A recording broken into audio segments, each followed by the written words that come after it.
Thank you for watching the first 3 parts of Betting People with Terry Norman, and welcome to the 4th and final part.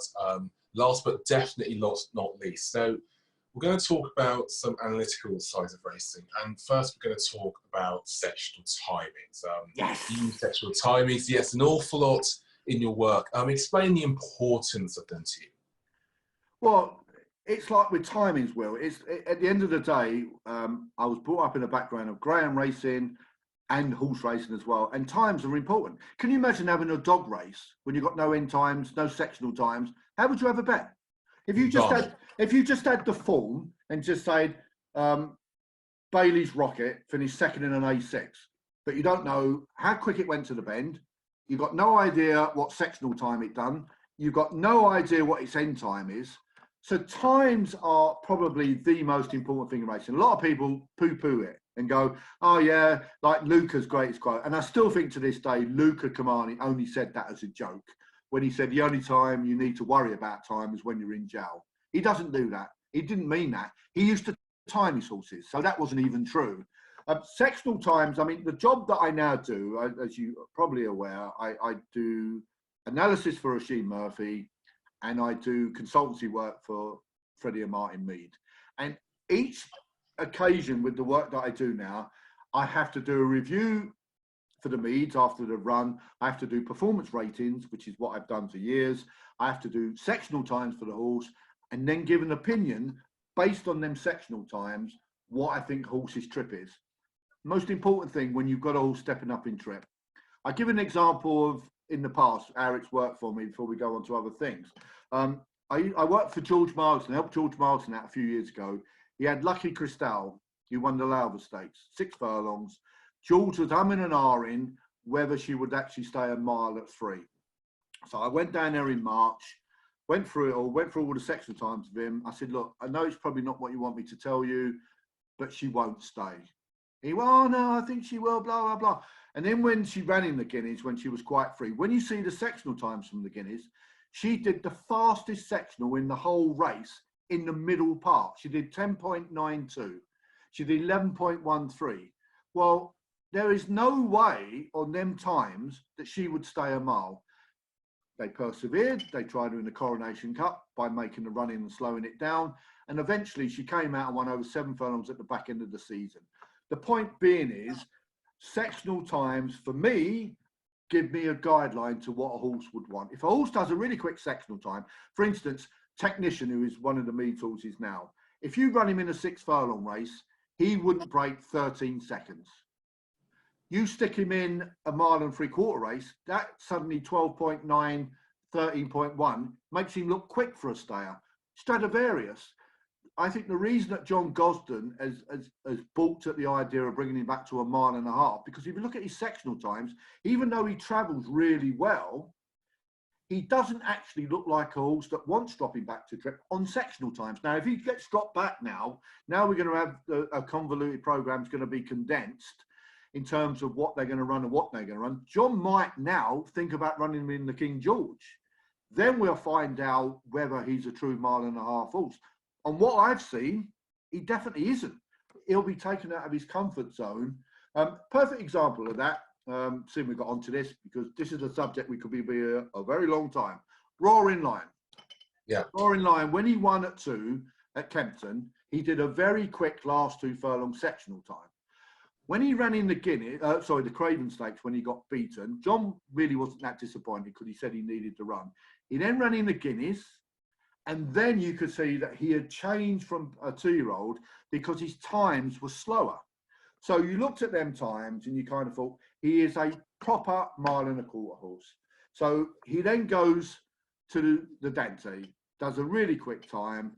Yeah. But then we're building up. They took a chance, which is understandable, to run him in the Derby.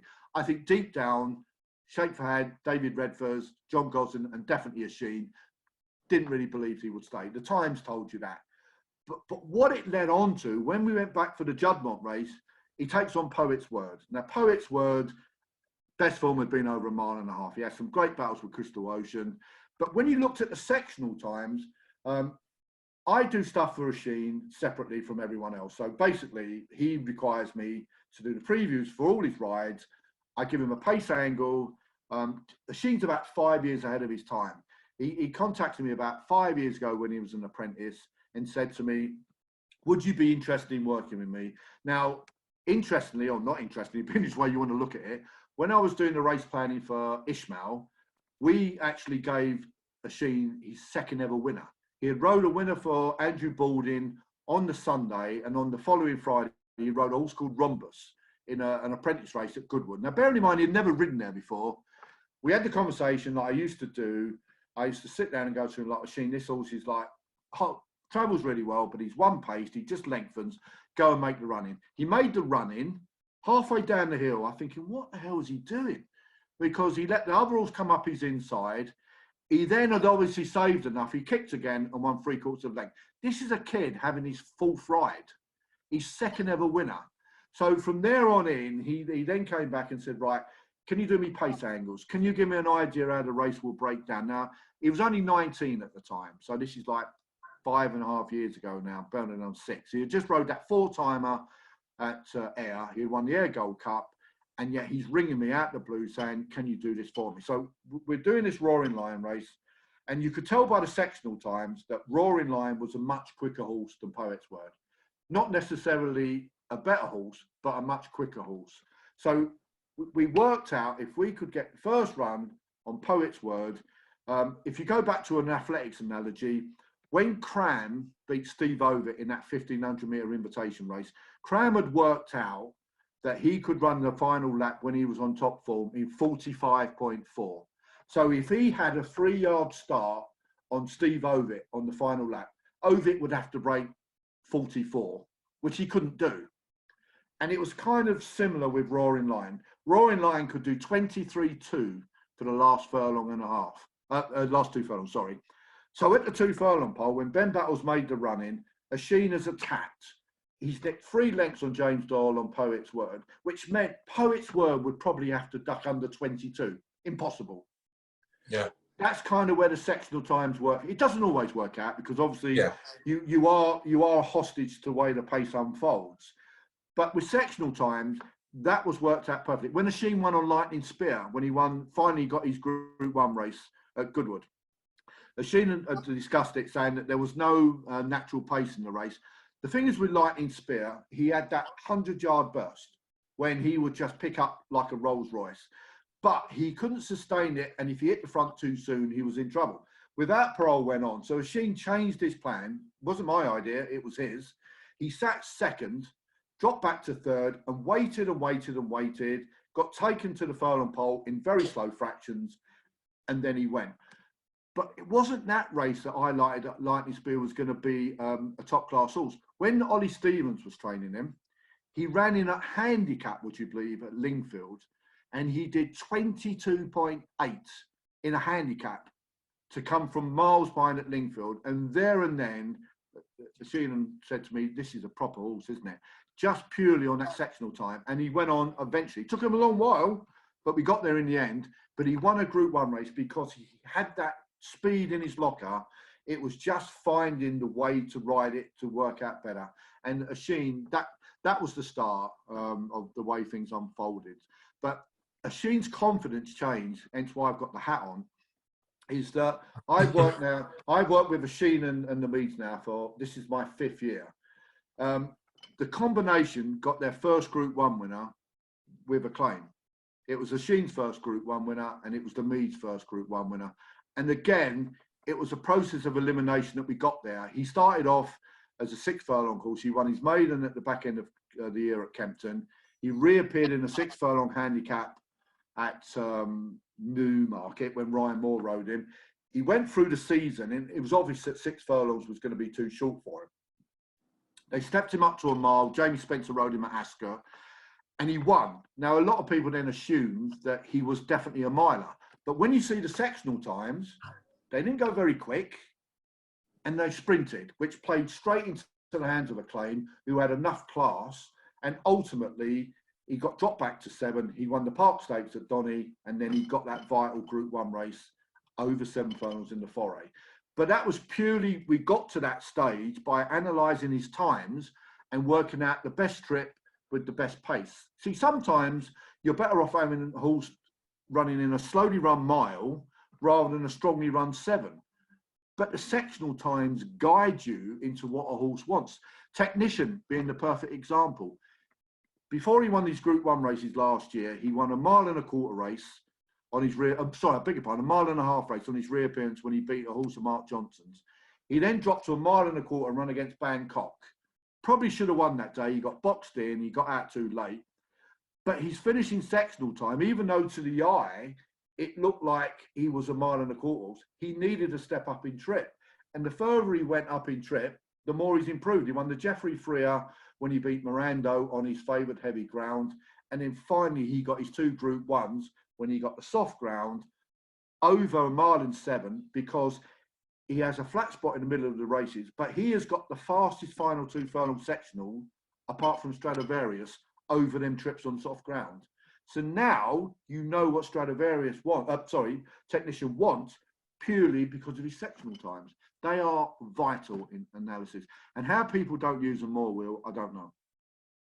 I completely agree with you on the point of sectionals.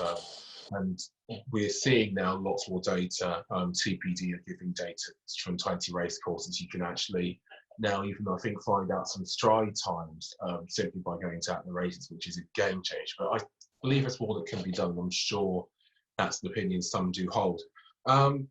You've obviously got experience with US racing as well.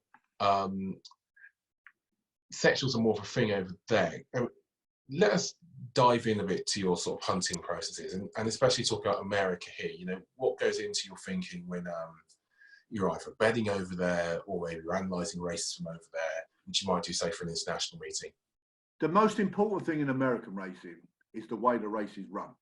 Because what you could have an 8-runner race and you would have a situation, say, race A, you'd have 3 front runners. You'd have 3 front runners in the race. They'll all take each other on. Sectional times to be really quick. Because the most important thing about American racing, which is why I love betting on it, hardly anything changes. The tracks are all the same. The surfaces can change, obviously. They're all left-handed. They're all on dirt. And the run styles of the horses, obviously with maidens, it's slightly different with 2-year-olds and 3-year-olds that are lightly raced. But once a horse has had a certain number of runs, the horse doesn't change its run style. So all of a sudden, you've got all that information there, which is why the sectional times in America are so key. So you have horse A, B, and C front runners. You can then see from the sectional times and the video. The most important thing that I find, everyone has different angles how they punt. You must watch the videos. You must watch videos, whatever it is, whether it's horse racing, greyhound racing, anything. Because without sounding unkind, Will, most of the time, if you have an analysis of a race in the Racing Post or you have an analysis of the race in Timeform, it's done by one person. It's one person's opinion. I'm not saying it's wrong, but it's one person's opinion. So you've got to watch the races for yourself. But in American racing, once you get used to it, it's a bit like greyhound racing, which is probably why I love American racing. Because in greyhound racing, dog doesn't change its run style. You know kind of what trap it wants. You know this one will lead, this one will need trouble from behind. But getting back to the scenario with racing, it changes so much depending on what the pace is. Because, like I said, if you've got an 8-runner race and you've got 3 front runners, you can guarantee they're going to take each other on because that's what they always do. You're going to want to favour a horse that's going to come from 2 or 3 lengths off the pace. Or if you've got potentially 4 front runners, then the deep closes come in. If you then run that race again and say, take one of the pace angles out, and suddenly they're not going to go frenetic fractions, suddenly the closers are not going to be helped as much, the stalker isn't going to be as favoured as much, and one of the 2 front runners may get a soft lead. The complexion of the race is the most important thing. And the thing is with the sectional times, can you imagine if DRF announced on Monday, oh, by the way, we're not going to publish any more sectional times, any more bend positions, any end times. We're just going to put where the horse won and where the horse finished and give you the end time, but don't give you any indication how you got from the start time to the end time, which is basically what we do in English racing. Yeah. TPD is brilliant. Now, I know the arguments against this is, oh, well, courses are different in England. Yeah, I accept that. But if the information is there, then people can choose to ignore it. But at least if it's there, it can't do you any harm. No information is bad information. I agree with that. Also, I personally think that the range of courses in the UK and Ireland are, if anything, a better argument for having more sectional times rather than not. You've got to have, and I think it will come. I think it will come because I think a lot of younger people now coming into the sport are brought up on sectional times. They're just used to it. It's the older generation, and yeah, I'm probably on that, but I've always done that, that kind of go, it's too difficult to understand, which is what we're going to get onto with Southwell, because that's what a lot of people class Southwell as. But in terms of your question, would I rather back a front runner in American racing or a closer? If I could find a race where I thought a horse would get a soft lead and you kind of know the figures that it's going to run to, I'd always back a front runner every day of the week. Because when you back in a deep closer, or a stalker's not so bad, but when you're back in a really deep closer, you're sitting there praying that they're going to go manic. And as soon as they don't go quarter manic, of under 21 or something, you know you can't win. I mean, you know you can't win. I mean, but in terms of betting strategy, I'll give you an example. A friend of mine got a free bet yesterday. Tampa Bay's on at the moment. He got a free £500 bet from William Hill. I'll give him a name check because they still gave it to him. He rang me up and he goes, "What do you think?" So I said, "Well, I've done the card because I do crib sheets for Tampa Bay." I said, "Well, look, the second one, it did a 20.95 sectional time. And the horse that's beaten it is now running in graded racing. This is a maiden special weight." And he goes, "What price is it?" So I said, 11 to 10. I said, "It should be odds on." It's too short. So he then goes, "Well, find another one." I said, "Well, I can find you another one that I don't really think can win, but is a big price." So found him a one in the next race, 6 to 1. He went, "That'll do." Anyway, the favourite one is 6 to 1 got beat. And I said to him this morning, I said, "Why didn't you just take the even money so you get the £500? He went, "No, I'd rather go for a bigger price and take a chance." That is kind of what it's like when it comes to betting. I mean, like I said to you before, I've been conditioned to take out loads of variables. So I basically try, and I've always tried to find, whether it be as an agent, as a race planner, to find a race or a ride for a jockey that I thought could win. Not because it was a big price, because I thought it could win. And it's hard to uncondition yourself from that. And it's the same with betting. I'd rather have backed that even money shot and won 500 quid than, like my friend did, try and win 3.5 grand and then afterwards go, "Oh, well, it was a big price and it ran well." It finished 4th. He said, "Oh, it ran well." So I can't get my mind around that, because even though that word that people use a lot and they use it a lot to bet, he got the value because obviously if it won, he would have won 3.5 grand. I still don't understand how he gave up the opportunity to back a horse that I thought would win and pick up 500 quid. He would have won £500 more than what he ended up with. But it's your own mentality. And I try to find angles when I eliminate as many possibilities as I can. And because I've never been brought up in all the jobs that I do to guess, I hate guessing. It's like when I do machine stuff. If a machine's got a ride in a 0 to 60, I'll just say to him, "I can't do this." And he'll go, "Why?" I went, "Because I'll be guessing. They're inconsistent. They don't run to form 2 races alike. And what I would suggest for you to do, the horse probably wouldn't be able to do it." So it's a mental thing as well as thing. But to be fair, well, I've done well the way I do it. And I know you're dying to ask me, but most of my main successes hasn't actually come back in horses or dogs, weirdly enough. We will talk about that a little later, but we got to talk about your love affair with Southwell Racecourse before we go into that. Just take it away. If I had a girlfriend that was York, my mistress would be Southwell. I have loved Southwell for so many years, and probably because of the connection to American racing, because it is unique. It is as like to America as you could possibly find. And it's no surprise that before he went over to America for his jaunt with Giants Causeway, Aidan actually brought Giants Causeway over to work at Southwell. Giant Causeway's record on dirt in America is exceptional. So he obviously, Aidan's very clever. The thing with Southwell, it's unique in the sense that I've always campaigned for 15 years, I think I've been following Southwell. It should have its own form book, because if you get a horse that handles there, now the plus points for Southwell is, first and foremost, if you find a horse that handles the surface, it's like finding gold in the street. You ignore its runs anywhere else. And I'll give you a latter day version of it, how it's different. Anthony Britton had a filly called Pachita. She had gone 32 races, I think it was, excuse me, without having a win. Didn't even get close to it. She went to Southwell for her first start. She finished second to Captain Gerard, who basically is a top sire there. And the horse had run previously well in a better class race, and Pachita gave it such a hard race. And I thought, blimey, that ran well. Now, she's by acclamation. Now, acclamation's got a kind of hit or miss. They either go one way or the other. They run well first time up, but they don't always carry it over. Anyway, she came back the next time, and I remember I did a blog on it, and I kind of went, well, acclamations go one way or the other. If you fancy Pachita, at least she travelled really well on the surface, which is the most important thing. Well, not only did she win, she didn't come off the bridle. She then went to win again the next time. I think she's about £14 higher now. And if she then went back to run, say, at Wolverhampton, she would go back to her previous form. It's just Southwell brings out the best in certain horses. There's two misnomers, by the way, that people get totally wrong at Southwell.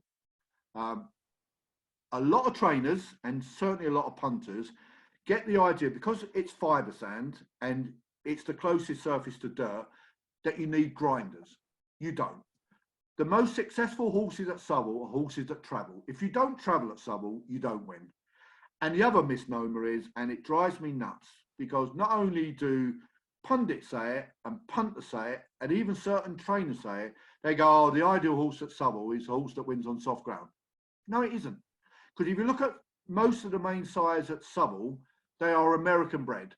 America don't run on soft ground in America, unless it's graded races. As soon as it rains, the turf track, they come off the turf and they go onto the main track. Because they're not bred to run on soft ground. So the natural correlation is soft ground horses don't do well. I think it's 9% of soft ground horses that do well on the all-weather. Now, the key is, well, and this is going to be my biggest bugbear of all time with Southwell. I've meadowed a lot as I've got older because it's not worth the aggravation. But when people discuss a horse running at Southwell for the first time, once it's run there, you kind of get an idea where it's going to handle the surface or not, is sire stats. They are invaluable, but purely when they haven't raced at the surface before. And it doesn't take a lot of research to do it. They're freely available. I mean, I will give them a name check because I pay for it. So it's not as if he gives it free.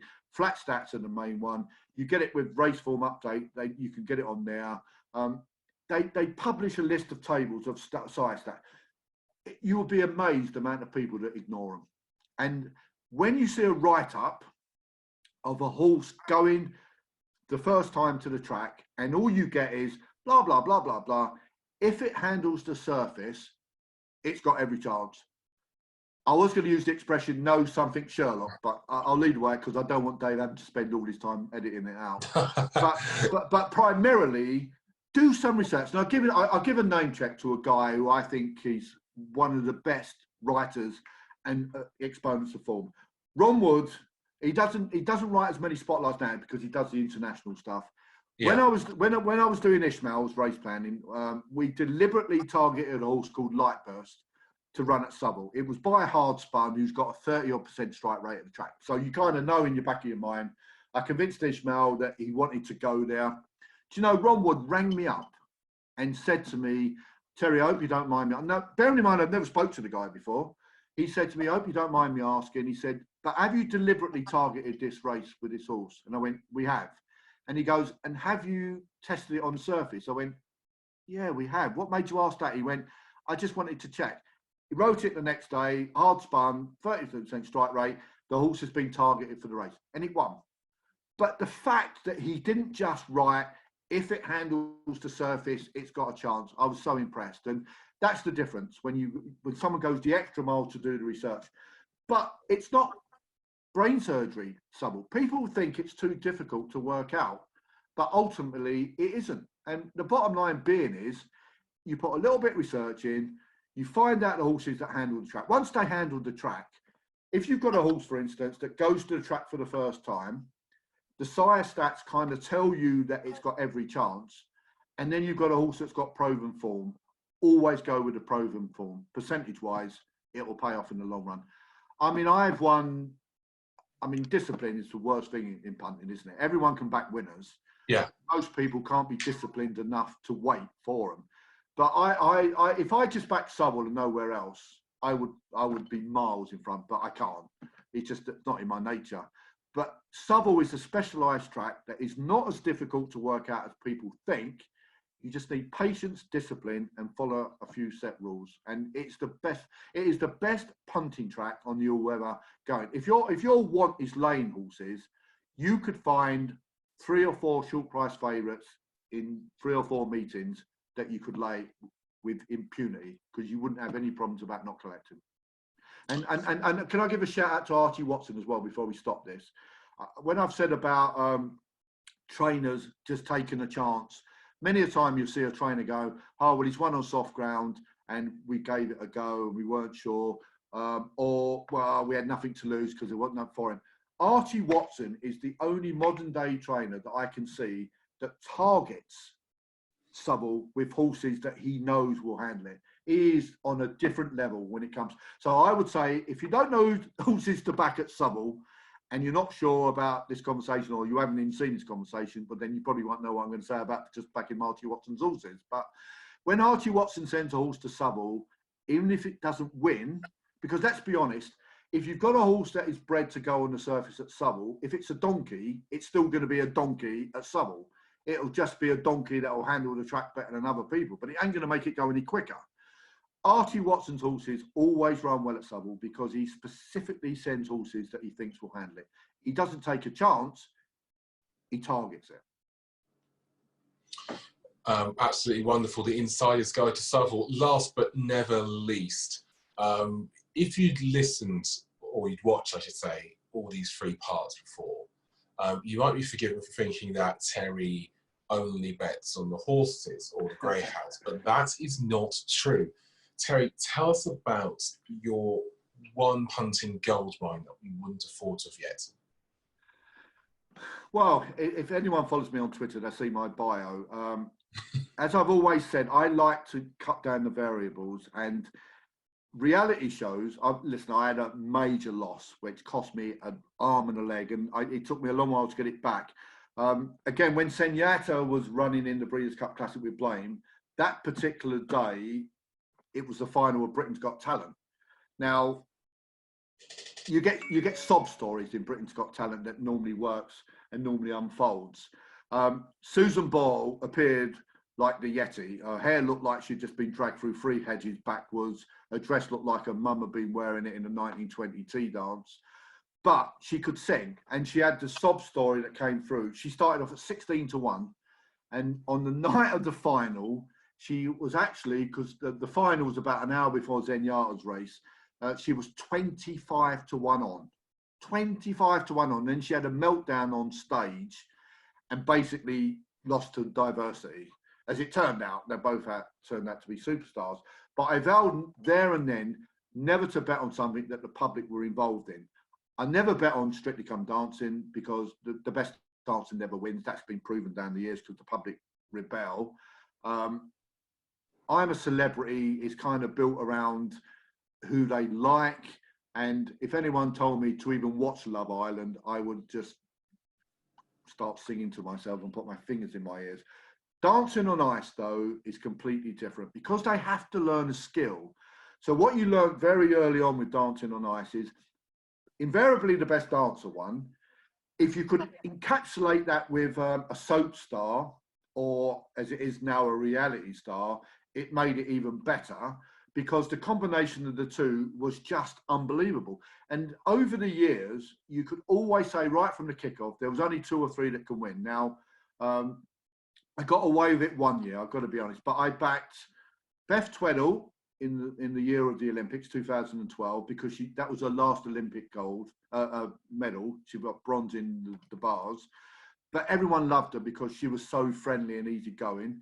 She was 4s in the final because the guy from EastEnders was odds on, but he was so cocksure that he was going to win that the public regaled against him. But then you had soap stars winning. Sam Atwater, he was 9-4. You had Matthew Wolfenden, who was in Emmerdale, he was 5-1. Then it went on to the situation 2 years ago with James Jordan. Now, I kind of got that slightly wrong because James Jordan had come out of Strictly, was brilliant. You had Wes from Love Island. I backed James Jordan and then lost my nerve halfway through when he had a groin injury and they thought he might pull out. Edged off with Wes and then primarily ended up even. And this year, the public have gone back to doing what they've done on another reality show. So I might have to change my mind because primarily Perry was probably the best skater ever since Ray Quinn. But because Joe Swash is like everyone's cheeky chappy and he had improved, even though Perry was 10s on in the final, he got beat. So over the years, I've won a lot of money.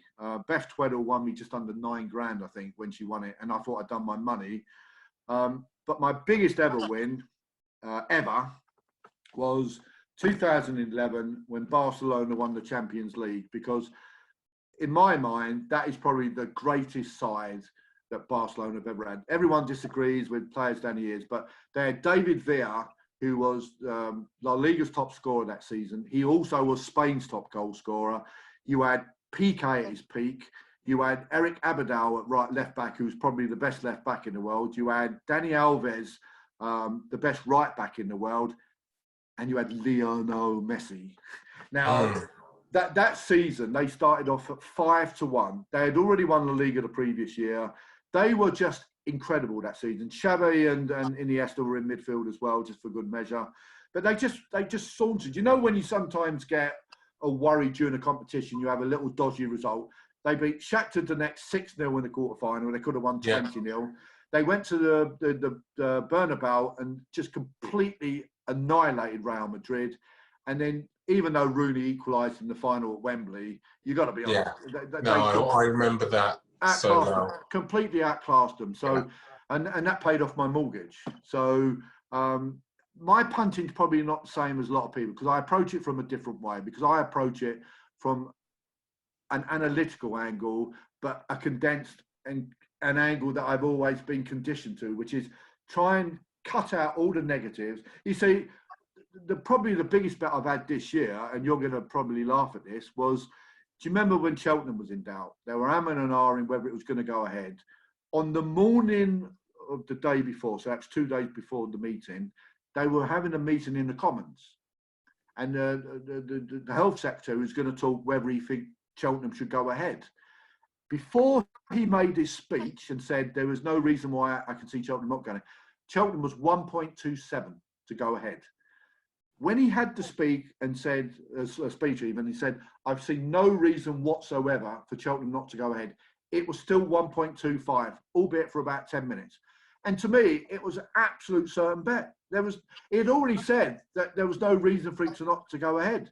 Now, a lot of people, when they say value, they go for a bigger price. To me, that should have been 102 as soon as he said that there was no reason for Cheltenham not to go ahead. And it was still 1.25 for about 20 minutes. And I had a huge bet on that. Because to me, it was just like easy money. There was no risk involved whatsoever. So everyone's got a different concept of how they approach things. I mean, Southwell is always my first port of call because ultimately I can cut things down. American racing, as an example with what we're talking about in that race the other day, when you get a speed angle, when there's no other speed angle in the race, and you know you've got the best horse in form, and you know it's going to get to the front, to me, even money in my world was massive value. I think in the end it started 4-7. So not many people like backing short prices, but even money, it was still massively valued. So it depends which way you come from things, World. It's always helped me. It's always suited me. And because of the way my mentality is, I wouldn't back a horse at, say, 14-1 because it was value. If I didn't actually think it could win, I wouldn't back it. But that's just the way I do things.